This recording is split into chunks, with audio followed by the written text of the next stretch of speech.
Welcome back to Cord Cutting Today, where we break down some of the biggest stories happening in the world of cord cutting, including today, Rudolph the Red-Nosed Reindeer and Frosty are coming to NBC after 50 years on CBS, but there's a catch. Not for you cord cutters, at least not a lot of you. We'll tell you what's happening and how you'll be able to watch this and how you won't be able to. Amazon Prime Video is going to be using AI to bring new features to its service. We'll tell you which they are and how AI is increasingly becoming a bigger part of streaming services. And lastly, Comcast Zumo smart TVs. Would you buy a Comcast-made smart TV? Are coming to Target. We'll talk more about these and a whole lot more in a quick minute. If you want to learn more about these stories, check out the show notes and in the first pinned comment, I'll put a link to each story there so you can read them for yourself. If you're new here, do me a big favor. Hit that subscribe button, hit that thumbs up. Doing one or both lets YouTube know you enjoy what we do here, so YouTube recommends our videos to more people. With that said, let's dive into it. Rudolph and Frosty Ditch CBS. After 50 years, it's hard to believe it's been on there that long for NBC, and a new licensing deal, but sadly, according to reports, still does not include streaming. So we've seen this before. I always get the angry letters and emails that NBC does not have rights to stream this on YouTube TV Fubo and other services out there. The reason behind it appears to be music rights. The people who own the music and the people who own the TV show are two different ones, and the music company has not signed over rights for streaming. Contracts are different. They're split that way. There's one for broadcast TV and streaming. We see this on things like MeTV occasionally airing different shows on the streaming version through Philo and Friendly TV versus what you see with your antenna. Now, you can still buy this show online. If you want to buy it and own it, you can get DVDs and all kinds of stuff. If you have an antenna, you will still be able to watch it. We talked about this in a Q&A recently, but why some older shows are not available on streaming services, or at least maybe harder to find. And often it comes down to rights issues. There's a variety of issues here. With Frosty and Rudolph, it's an issue with the music. The people who own the music is different than people who own the TV shows. With other shows, it's the fact that, the contracts are still alive, the people are alive, but when they sold the rights to it, they didn't include streaming. So now they would have to go back and renegotiate with the actors and other people in order to get rights to stream them on services like YouTube TV, Philo, Disney Plus, wherever it may be. And in some cases, that they decide it's just not worth it. A lot of talk about how Disney Plus doesn't have the original Bug Juice series that was wildly popular in the late 90s, early 2000s. When they did that reality show with teens and all that, the contracts that those teenagers signed did not include rights to streaming. It wasn't something considered back in the late 90s. Well, now you have a problem. You have to track them down, which in some cases may not be that easy. Second, you have to agree to give them new contracts, which may mean giving them more money, which they may think that's not worth it financially to do. We'll keep a close eye on this. There is a chance that NBC can secure the rights before they actually air, but NBC plans to do an extended 75-minute version on Friday, December 6th at 8 p.m. for this to celebrate the 60th anniversary of Rudolph's debut. Who knows? Maybe they get a deal in place. Don't hold your breath. That's all I'm going to say. And yes, I do fully expect I will still get dozens of emails saying, hey, why is this not on YouTube TV, for example?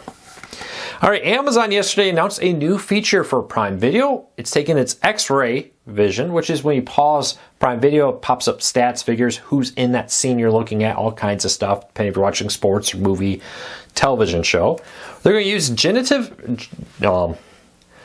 dyslexic moment, I apologize, AI power with this to do show recaps, series recaps, and more with this. You'll be able to recap movies, shows, and a bunch to get more details than just the description. Maybe you're trying to decide if you want to watch this, you want to know what the season's about, and more. Now, this has been a big thing, using AI to summarize shows, make improvements, use thumbnails. With it, we'll see how that plays out. But for right now, X-ray vision is going to start rolling this out where you'll be able to get deeper summaries of particular TV episodes, shows, and even seasons with this, or even pieces of episodes to learn more about them, decide if you want to watch them or not. If you want to learn more about it, check out the show notes, and in the first pinned comment, we got a link there.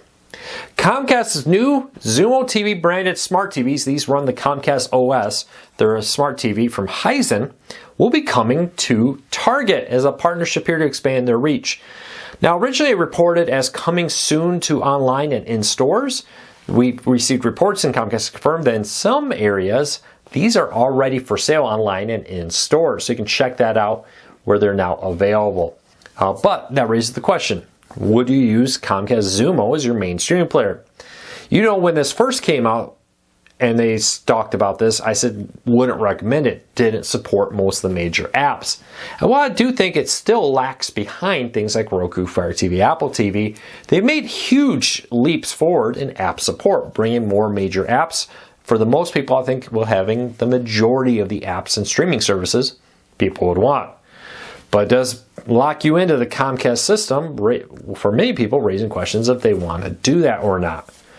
But it is now available. If you want to check it out, you'll be able to find it over at corecarsnews.com. Link in the show notes for more details about it. All right, Spectrum has big plans to try to win back customers and stop cord cutting, and it's all about streaming. And I think this may actually backfire on them. Spectrum is reportedly going to plan to bundle more streaming services with cable TV packages in 2025.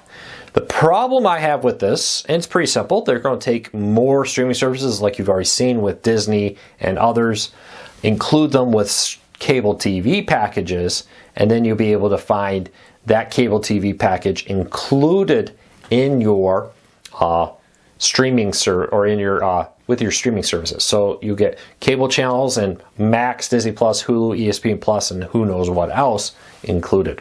They hope this will retain current subscribers or maybe even draw some back. I think it's actually more likely to backfire. One of the main reasons, it's actually the number 2 reason people tell us they cancel cable TV is not the price. That's number 1. Number 2 is they use streaming more. What they find is they're paying for cable, but a majority of their viewing ends up being on Disney Plus, Netflix, Amazon, Max, and other services, resulting in them saying, why am I paying for cable if I'm getting all my content I'm really watching from these streaming ones? I think that's going to be a major issue for them as they try to figure this out.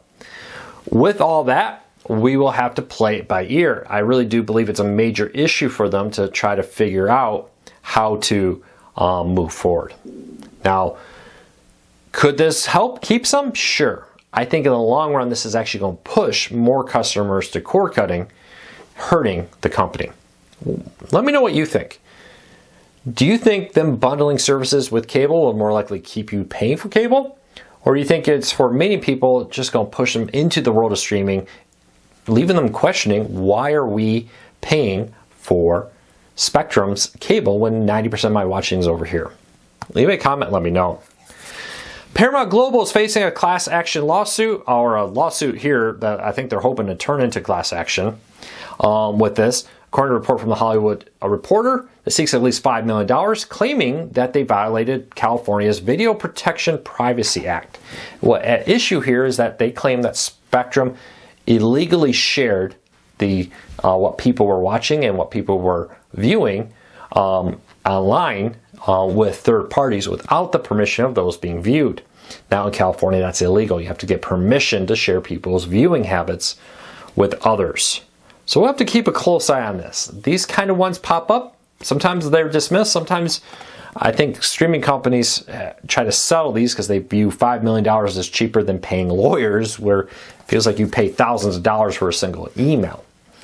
But Paramount may dig their feet in because they don't want to end up in something bigger, start a trend here with this. Well, interesting. Do you think companies need to disclose if they're selling your viewing data in order to get ads there? It kind of seems like what happens. They sell, hey, this person's watching these shows, and then the ad companies decide what ads they want to sell to you based on that information. Because if they're watching a kid show, maybe they put more kids-friendly content. Watching adult shows, maybe you put more adult-focused content. There is restrictions at the federal government level about sharing information about minors with that. All right, and last story up of the day. Tubi and Pluto TV added a ton of new content in November. We got a full breakdown over at corecarsnews.com. Check it out in the show notes and in the first pinned comment. I'll put a link to all the stuff coming there for those two services.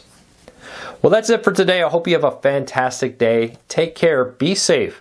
I'll be back again tomorrow with another video. I hope everybody had a great day, and I hope everybody has a safe Tuesday. I know it's a big one here in the United States. I'm looking forward to seeing you tomorrow on the other end of this, and hopefully on the other end of all the ads.